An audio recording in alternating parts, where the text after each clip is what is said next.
It took Ben Shapiro exactly 4 minutes and 17 seconds to flip a primetime CNN spectacle into a courtroom execution, where feelings evaporated under documents, timelines, and math. What followed wasn't debate, but a prosecutorial blitz, delivered at auctioneer speed, trapping Ilhan Omar between receipts and silence, while a nervous moderator realized history was being written in real time tonight. The studio lights came up with the antiseptic brightness of a hospital operating room, white and unforgiving. The kind of light that made nowhere to hide, feel literal rather than metaphorical. CNN's producers had dressed the set in muted blues and patriotic reds, flags carefully angled, glass desks polished to a mirror sheen, everything signaling balance, seriousness, history. This was supposed to be television at its most respectable, the kind of event executives pitched as a conversation America needs, a civil exchange between competing visions of the country's future. The audience had been coached to applaud politely, to listen thoughtfully, to witness democracy in action. No one had told them they were about to watch a prosecution. Ilhan Omar walked onto the stage first, chin lifted, shoulders relaxed, the practiced confidence of someone who had survived countless interviews by mastering a single maneuver, reframing every challenge as an attack on her identity. She smiled for the cameras, waved briefly to the crowd, and took her place behind the lectern as if she owned it. Her posture said safety, insulation, the comfort of knowing that for years criticism had been softened by sympathetic framing. She had been challenged before, but rarely cornered, and almost never forced to answer without an escape hatch labeled racism, Islamophobia, or hate. Ben Shapiro followed a moment later, smaller in stature, but moving with a different energy, brisk and contained, a man walking into a room already arranged in his mind. He carried a thin laptop under one arm and a stack of documents under the other, the paper clipped and color-coded like exhibits in a federal case. He did not wave. He nodded once toward the audience, once toward Omar, then set his materials down with deliberate care. When he looked up, there was that faintly amused expression, not smug, not cruel, but focused, like a surgeon who has reviewed the scans and knows exactly where to cut. Jake Tapper stood between them, papers in hand, his smile tight, his eyes flicking from one guest to the other as if measuring risk. He had moderated wars of words before, but something about the asymmetry in front of him made his shoulders tense. He sensed, dimly, that this would not be a debate where time limits mattered. Omar's opening statement was exactly what her supporters expected, and what her critics feared. She spoke of her journey, of fleeing violence, of arriving in America with nothing but hope, of standing now as proof that the system could work. Her voice rose and fell at the right moments, emotion carefully calibrated, pauses placed where applause would land. She invoked marginalized communities, structural injustice, the need for empathy over cruelty, for understanding over cold statistics. It was a good speech, the kind that played well in highlight reels, the kind that ended with people nodding even if they disagreed. Then Shapiro leaned into his microphone. "Congresswoman," he began, his tone polite, almost warm, "thank you for that moving opening statement. I appreciate the personal narrative." He paused just long enough to sound generous. But here's the thing about personal narratives. They are not facts. Lived experience does not replace evidence. Feelings don't trump data, and being offended doesn't make you right. The room shifted. Omar's smile tightened, just a fraction, a micro-expression that betrayed surprise. Shapiro glanced down at his laptop, then back up, eyes steady. "So let's talk about your actual record," he continued, already accelerating, "because I've spent the last several weeks compiling your votes, your statements, your financial disclosures, your public comments, and your policy positions, and I have questions. A lot of questions. I'm going to speak quickly because I have a lot of facts to cover, and you have a lot of explaining to do."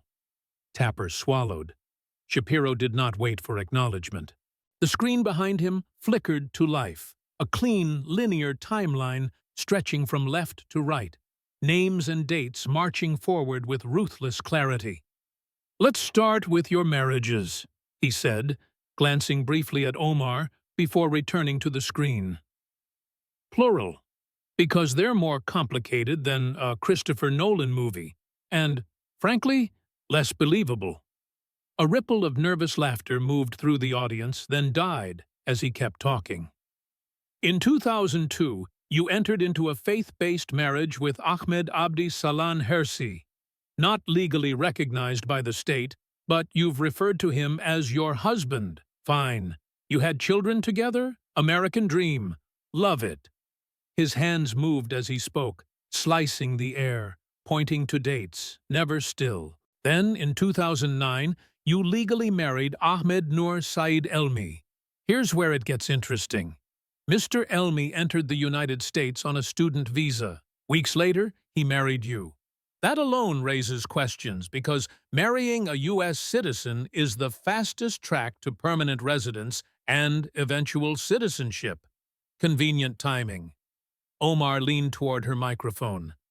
"Those allegations—" "But let's keep going," Shapiro said, cutting in without raising his voice, simply increasing speed. "After marrying Mr. Elmi, you did not live together. Different addresses. Your children were enrolled in school, listing Mr. Elmi's address as their primary residence, but you weren't living there. You were living with Mr. Hersi. Meanwhile, you had joint bank accounts with Mr. Elmi despite the separate residences." The screen shifted again. Bank statements blurred just enough to suggest authenticity without revealing private data. Omar's hands tightened around the sides of her lectern, knuckles whitening. "Now," Shapiro continued, tapping a key, "in 2014 and 2015, while you were still legally married to Mr. Elmi, you filed joint tax returns with Mr. Hersi. That is not a gray area. You cannot file joint tax returns with someone you are not legally married to. That is tax fraud. Each return you signed included a declaration under penalty of perjury. You signed at least 2 false returns. That's 2 felony counts." Omar's voice broke through, sharper now. "This is a racist conspiracy." "Stop," Shapiro said, holding up a hand, palm outward, not angry, final. "Facts aren't racist. Documents aren't racist. Your own signatures on federal forms aren't racist. Mathematics isn't racist. Bank records aren't racist. Immigration timelines aren't racist. They're evidence." The room went quiet, the kind of quiet that presses on the ears. Tapper looked down at his notes as if they might offer refuge. Shapiro leaned forward, voice still controlled but colder now. "What would actually be racist," he said, "is the assumption that you should get a pass on potential federal crimes because of your identity. Equal justice under law means everyone answers for their conduct equally. You are not exempt. You are a public official who needs to explain why your marriage timeline, your addresses, your tax returns, and your bank records all point in the same direction." Omar shook her head, eyes flashing. "These claims have been debunked by multiple outlets." "By whom?" Shapiro shot back instantly. "Not by you taking a DNA test that would end the speculation. Not by you providing documentation that resolves the discrepancies. You've just declared it debunked and expected the evidence to disappear. That's not how proof works." He clicked again, numbers appearing beneath the timeline. "Let me put this in probabilistic terms for the audience. The likelihood that the visa timing, the separate addresses, the joint accounts, and the false tax filings are all innocent coincidences is approximately 0.1%. And I'm being generous. You'd have better odds winning the lottery while being struck by lightning. A murmur ran through the crowd, this time not laughter, but disbelief. Omar's breathing was visible now, shallow, controlled, her earlier composure slipping. "These aren't just personal mistakes," Shapiro said softly, and the softness made it worse. "They are a pattern, and patterns are what prosecutors look for." He paused, just long enough to let that sentence settle, then straightened. "Now," he said, as if turning a page in a case file, "let's talk about money." The screen behind him filled with columns and rows, Federal Election Commission data, arranged into clean, ruthless order. Your campaign paid a consulting firm called the E Street Group $2.7 million between 2018 and 2020. That firm was run by Tim Minette, who is now your husband. Omar opened her mouth, then closed it. "Market rates for comparable services," Shapiro continued, already moving, "are between $5,000 and $10,000 per election cycle. You paid between $75,000 and $150,000 per cycle, 15 times the market rate."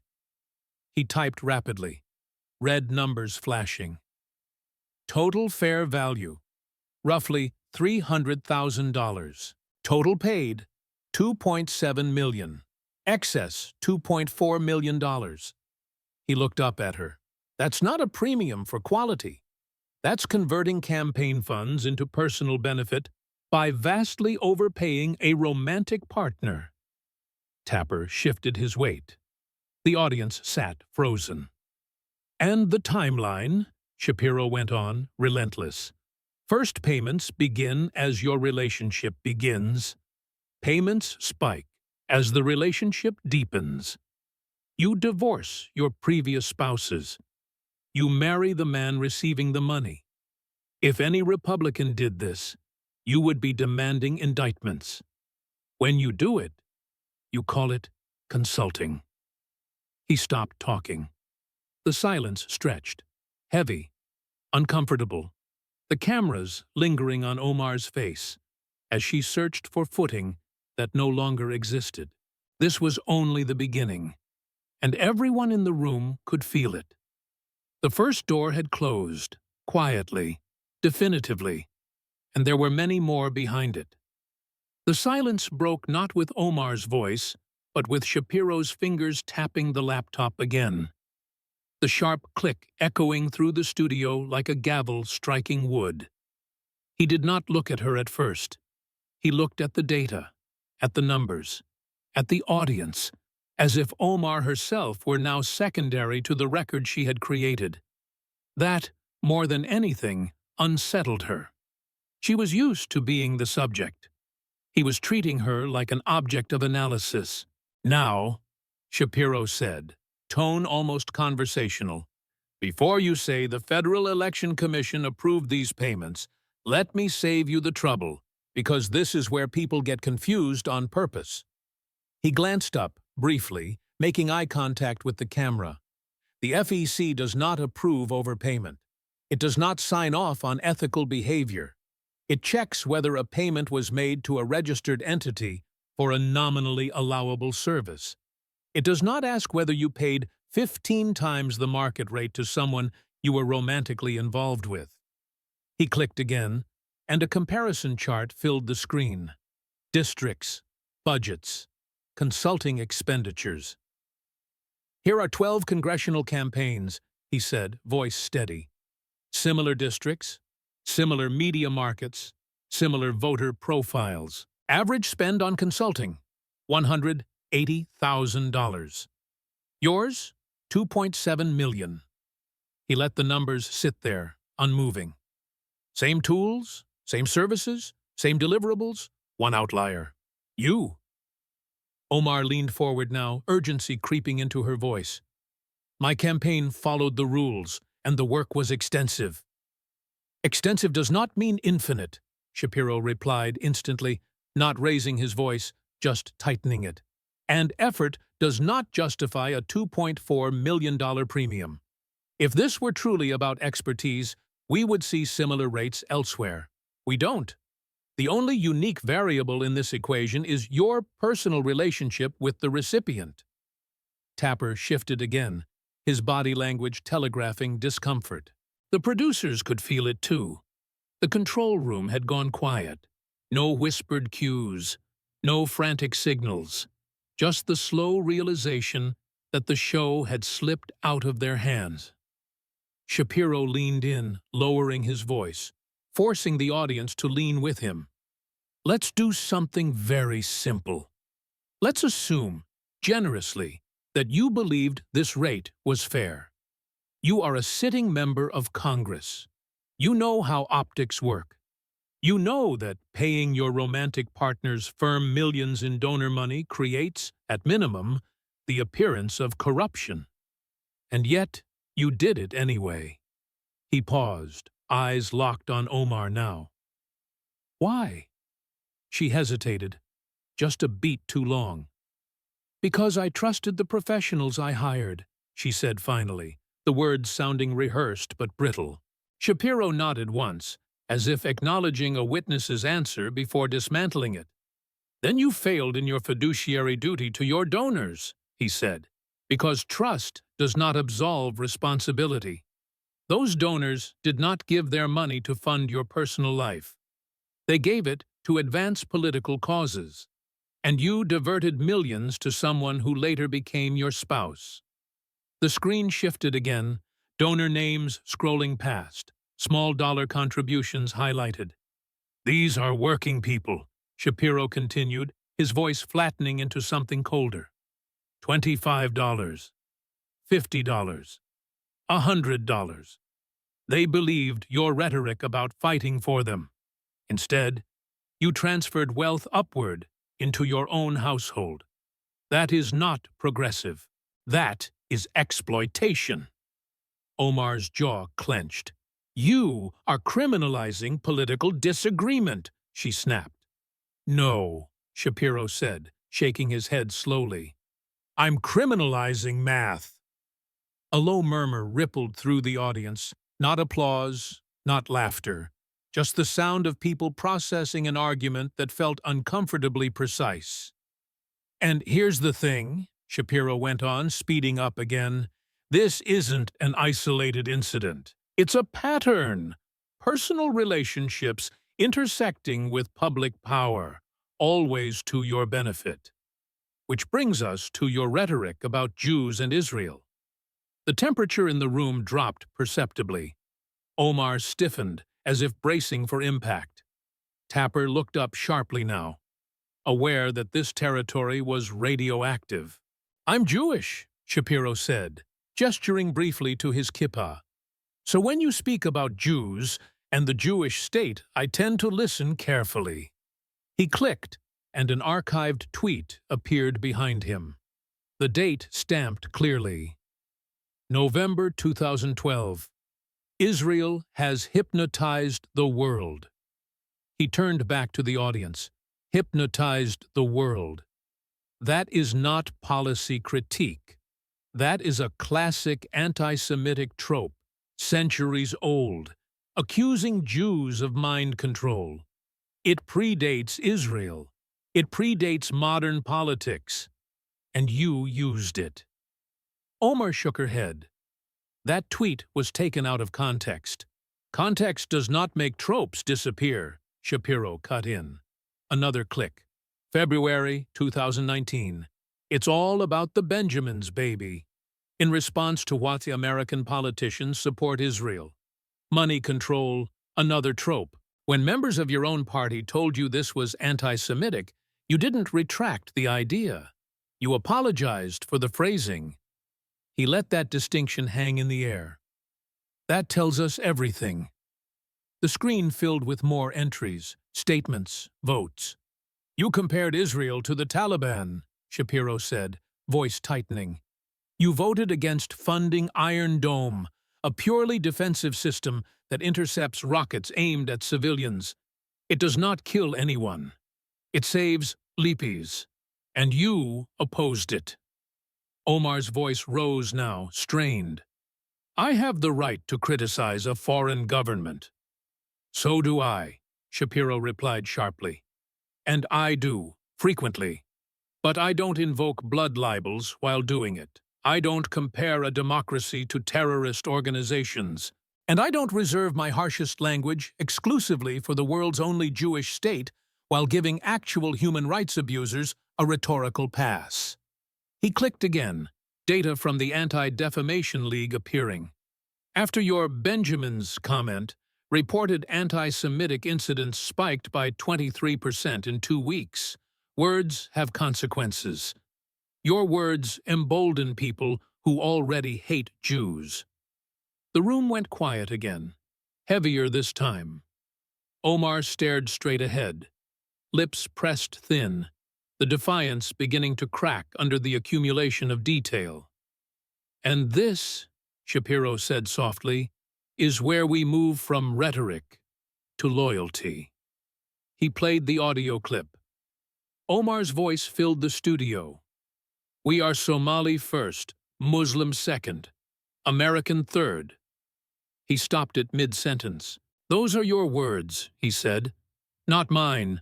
Your oath of office says you will support and defend the Constitution of the United States against all enemies, foreign and domestic.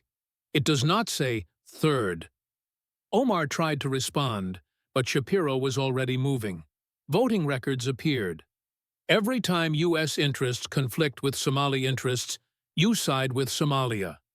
Ethiopia, a key U.S. counterterrorism partner, versus Somalia, you side with Somalia. Sanctions on corrupt Somali officials, you oppose them. Military action against al-Shabaab, you resist it. He leaned forward now, eyes narrowing. You met with Somali officials before our own State Department briefed you. You advocated positions aligned with their government before those positions were publicly known. And your campaign received donations from individuals with documented ties to that government. Omar's voice cracked. I represent Somali Americans. You represent Americans, Shapiro shot back. Full stop. They may have Somali ancestry, but your loyalty is to the United States. You do not get to split an oath. He paused then, deliberately, letting the weight of that assertion press down on the room. Tapper stared at his desk. The audience barely breathed. And that, Shapiro said quietly, is why this matters. Because this is not about disagreement. It is about trust. He straightened, gathering his papers again, already preparing to move to the next exhibit. Omar sat rigid, eyes glassy now, the protective armor of narrative and identity visibly failing under the sustained pressure. This was no longer a debate. It was a record being built, line by line, and everyone in the room could feel the walls closing in. Shapiro did not rush the next move. He let the air sit heavy, the kind of pause that made producers twitch and viewers lean closer, the silence that told everyone watching that something worse was coming, because it was being chosen, not improvised. Omar's eyes flicked once toward Tapper, then back to Shapiro, searching for a lifeline that wasn't there. He was no longer debating her. He was sequencing her. Now, he said at last, voice lowered, deliberate, almost instructional. We need to talk about September 11th. The words landed with a dull finality, and the studio seemed to contract around them.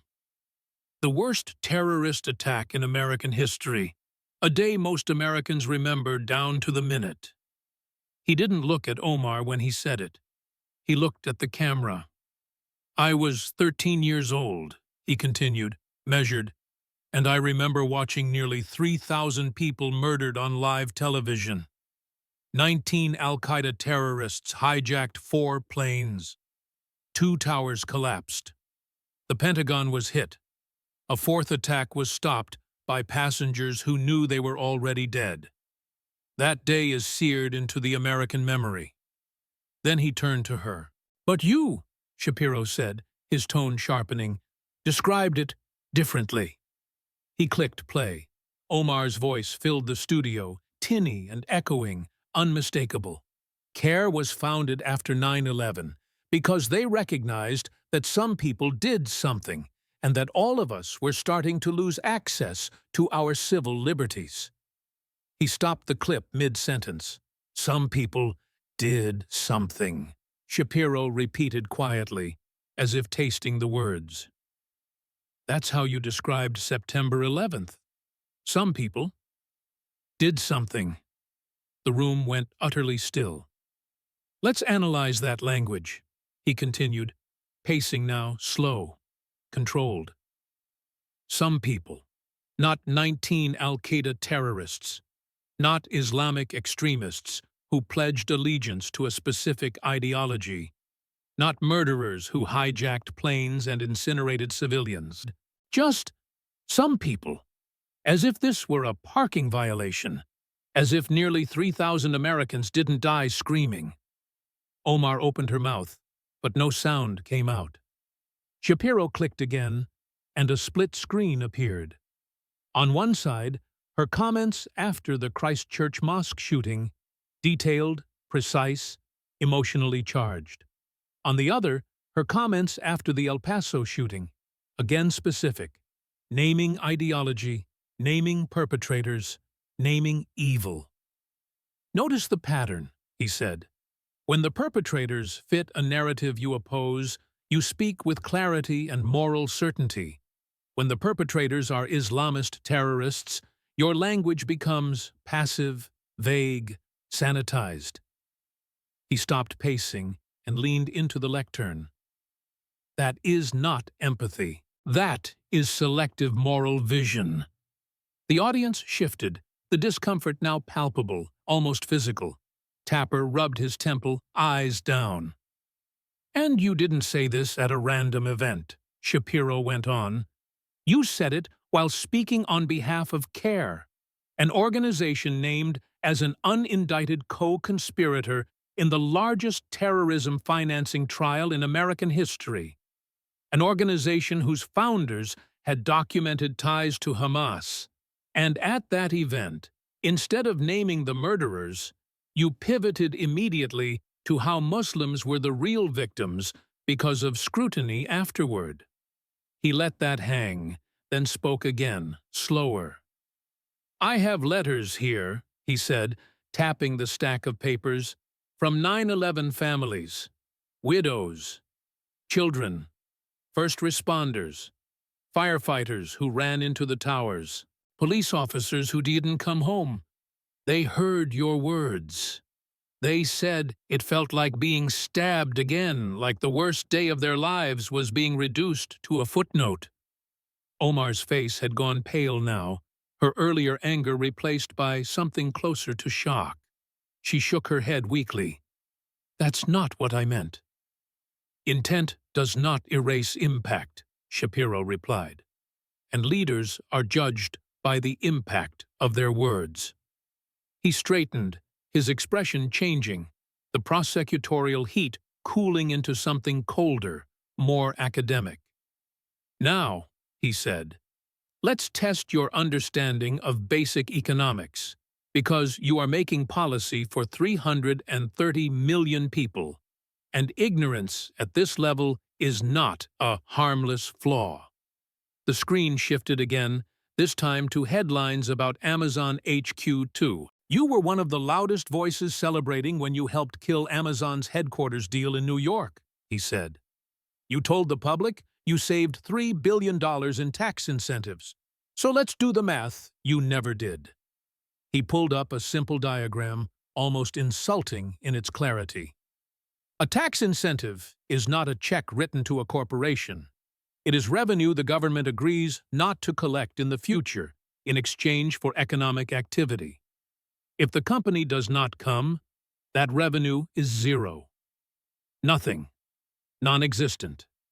He wrote on the digital board as he spoke. 25,000 jobs. Average salary $150,000.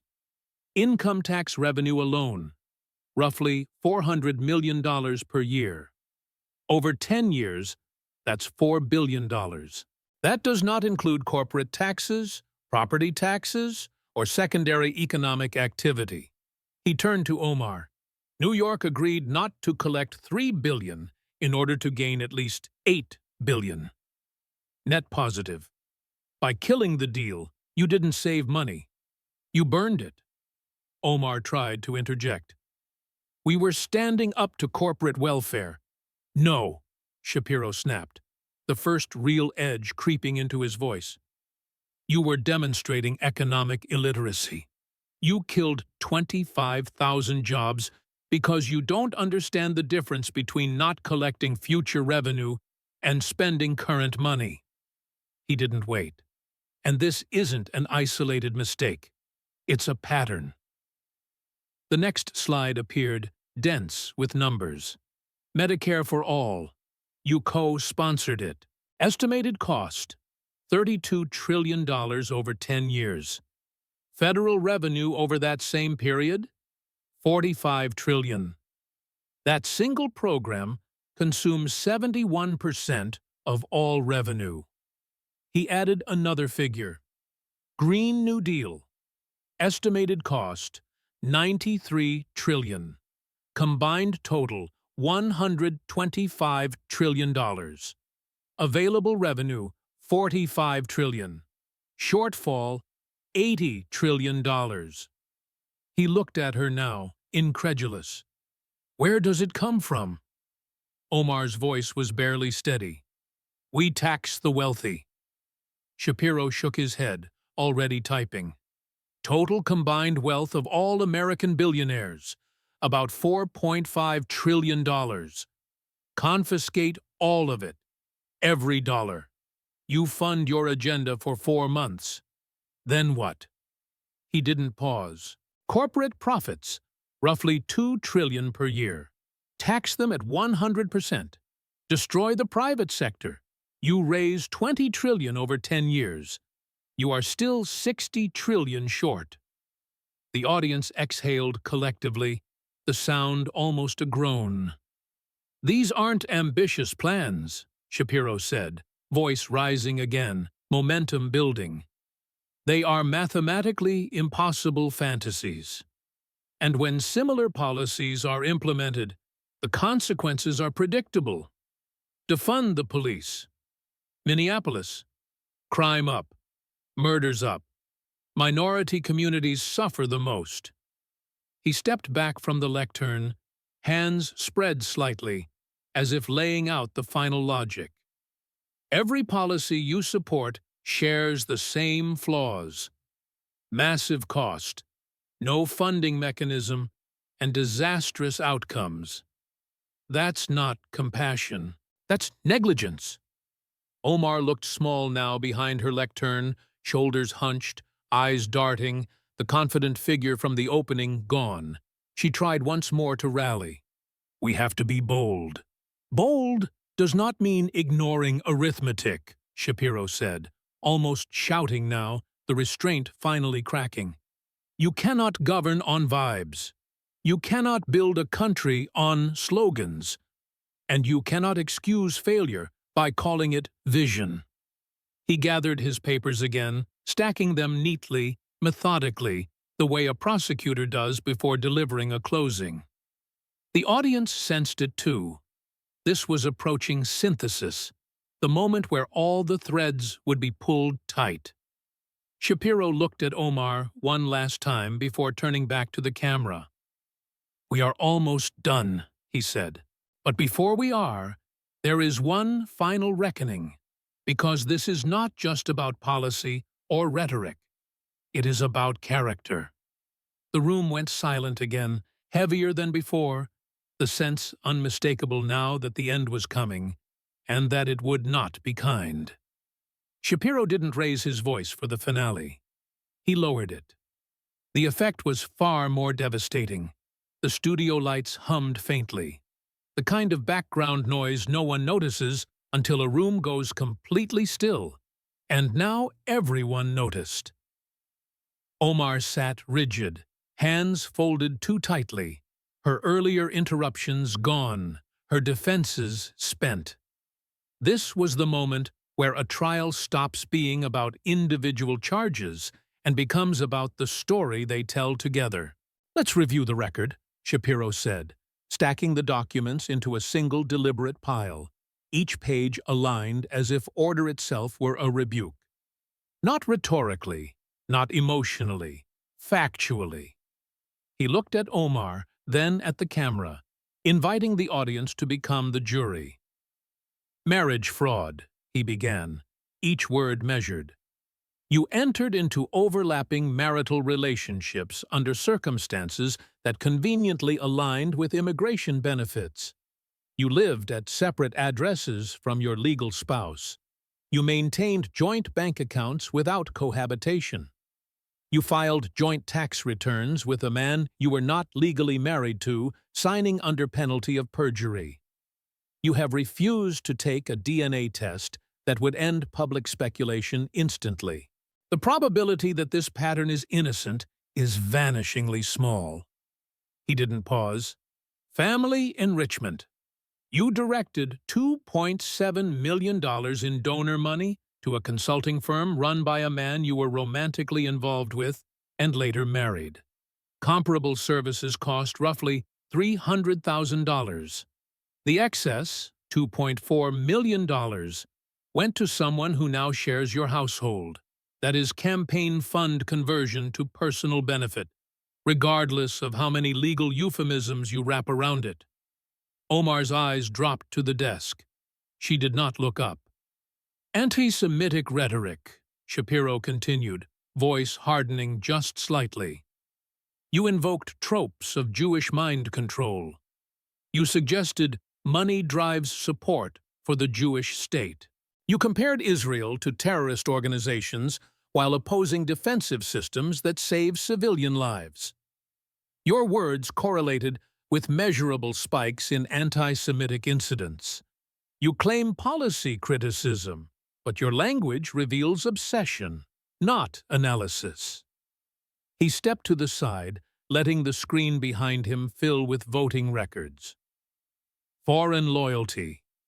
You publicly stated you are Somali first and American third. Your voting record aligns with that declaration. When U.S. interests conflict with Somali government interests, you side with Somalia. You met with foreign officials before your own State Department briefings. You accepted campaign money from individuals tied to that government. Your oath was to the United States, not to a hierarchy of identities." The room felt smaller now, the air heavier, the audience barely breathing. "September 11th, Shapiro said, slower, more deliberate. You reduced the murder of nearly 3,000 Americans to "some people did something," while speaking for an organization with documented ties to extremist networks. You minimized evil when naming it would have been politically inconvenient. You never truly apologized to the families who heard your words and felt their grief erased. He turned back to the numbers, to the spreadsheets that had become characters in their own right. Economic illiteracy. You celebrated killing 25,000 jobs because you do not understand how tax incentives work. You proposed $125 trillion in spending with $45 trillion in projected revenue. You are $80 trillion short of reality. When similar ideas were implemented, crime rose, communities suffered, and the people you claim to champion paid the price. Shapiro stopped speaking. The silence was no longer dramatic. It was clinical. Omar's shoulders sagged, the fight gone, her earlier narrative armor lying useless at her feet. Shapiro stared straight ahead, his expression fixed, as if moving might break something fragile and irreparable. "This," Shapiro said finally, voice calm, almost regretful, is not about ideology. Conservatives and progressives can disagree honestly. This is about character, competence, and accountability. He leaned forward, resting his hands on the lectern. America took you in as a refugee. It gave you safety, education, opportunity, and power. And what you did with that power matters. He looked directly into the camera now, speaking not to Omar, but to the millions watching. If presenting documents, timelines, and math at 200 words per minute destroys a political career, then that career was not destroyed by facts. It was exposed by them. Omar did not respond. She couldn't. The studio held the image of her silence longer than television ever should, because there was nothing left to say. In the hours and days that followed, clips would explode across the internet. Analysts would argue about pace and tone, allies would quietly distance themselves, and institutions that had looked away would suddenly announce reviews and investigations. But in this room, in this moment, all of that was still in the future. What remained was the question Shapiro had never answered for them, only placed on the table, like an exhibit stamped final. When a public figure builds power on narrative and identity rather than evidence and accountability, how long can that structure stand once the facts are allowed into the room?